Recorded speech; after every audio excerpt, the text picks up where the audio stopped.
The hour will yet come when my vote in favor of American independence will be the most illustrious act of my life.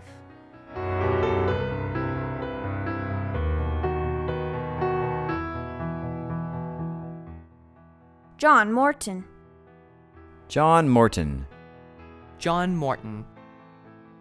John Morton was born in Ridley, Pennsylvania, 1725. Unfortunately, his father died just a few months before his birth.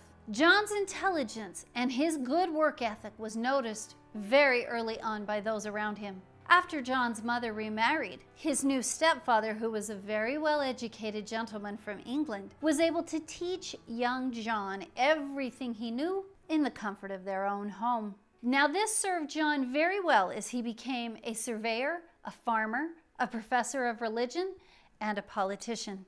In 1748, John met the love of his life, Anne Justice, and the pair decided to get married. They would go on to have 8 children together, and John proved to be a wonderful, kind, loving husband and father. In 1756, Mr. Morton was elected to the Provincial Assembly. In 1764, he was commissioned as a Justice of the Peace and sent as a delegate to the General Assembly of Pennsylvania. He was an active member for very many years, and for some time was even the Speaker of the House of Representatives. In 1766, he was appointed as High Sheriff of the county in which he lived, and he held that office for 3 years. Then he was elevated to the bench as the presiding judge of the Superior Court of Pennsylvania.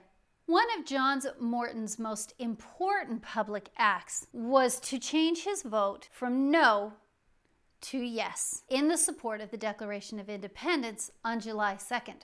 Mr. Morton found himself in a very difficult situation. Previous to July 4th, the states of Delaware and Pennsylvania had voted in opposition to the Declaration of Independence and expected their representatives to vote accordingly. Fortunately, the votes of both of these states were cast in favor of independence, but the delegation from Pennsylvania were equally divided, and it fell to Mr. Morton to give his final deciding vote. Now, Mr. Morton was a man of firmness and decision, and in that spirit, he cast his vote in favor of liberty and of his country. He signed that Declaration of Independence on the 4th of July, 1776, about the age of 51. Considering his situation that he was in, Mr. Morton deserves to be remembered with respect by the free and the independent people of America. The following year, he caught a terrible fever, and in a few days, he died in his 52nd year.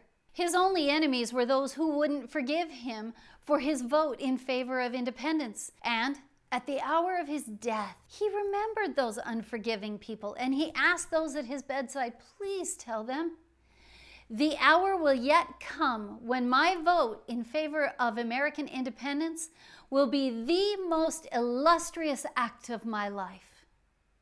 Unquote. Charles Augustus Goodrich writes of John Morton, Mr. Morton was a professor of religion and a truly excellent man. To the poor he was ever kind, and to the affectionate family consisting of a wife, 3 sons, and 5 daughters, he was an affectionate husband and father.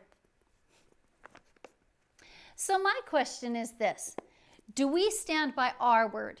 When we say something, do we really mean it? Or is our word something like a pie crust, easily made, easily broken? Well, John Morton stood by his word, and he was firm to what he believed.